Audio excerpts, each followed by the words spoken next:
Welcome everybody to this channel. In this video and in the subsequent videos we are going to talk about differentiation.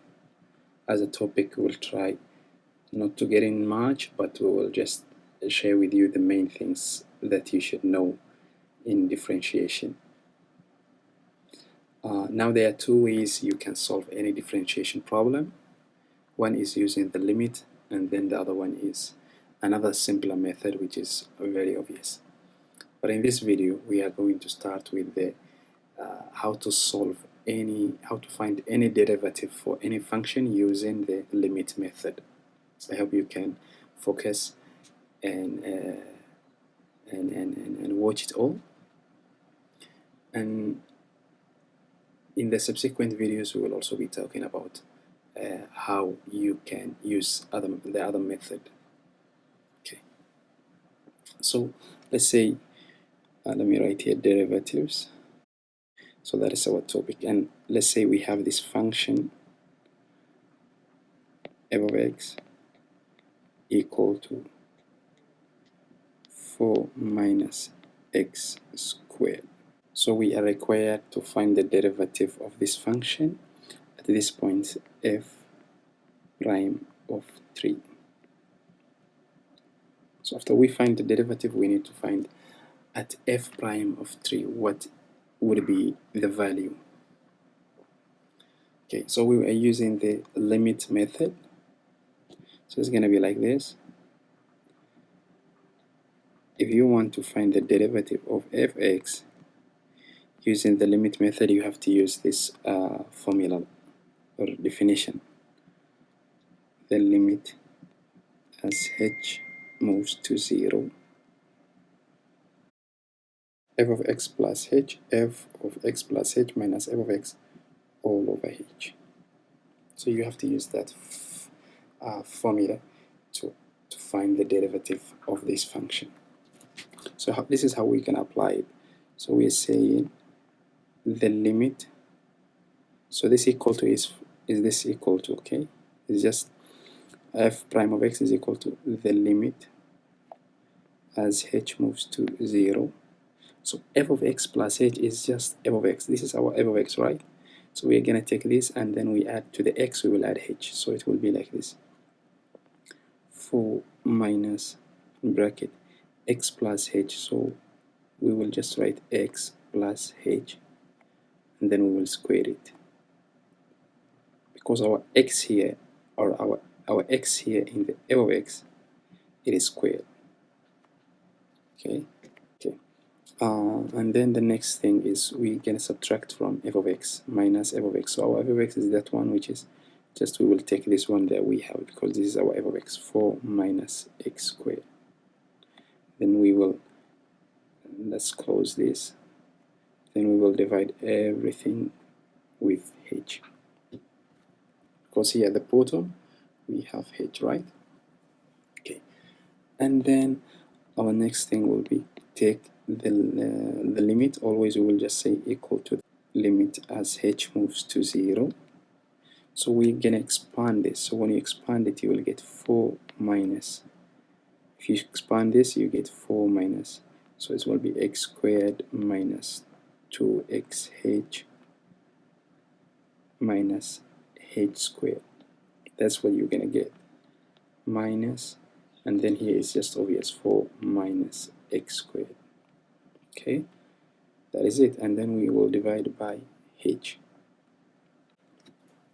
So when you arrive at this point, it's just simple. We will just eliminate those which are common. So 4 minus 4 cancel, minus x squared. Sorry, here it is plus. Here it is plus x squared.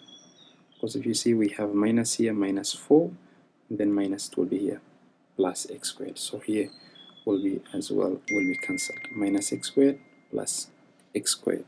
So what we will end up with is this.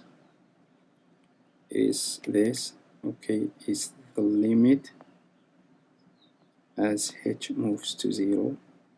So what we got is this part, minus 2xh minus h squared all over h. Okay, all over h. I hope you can see. It's just all over h. And here is equal to.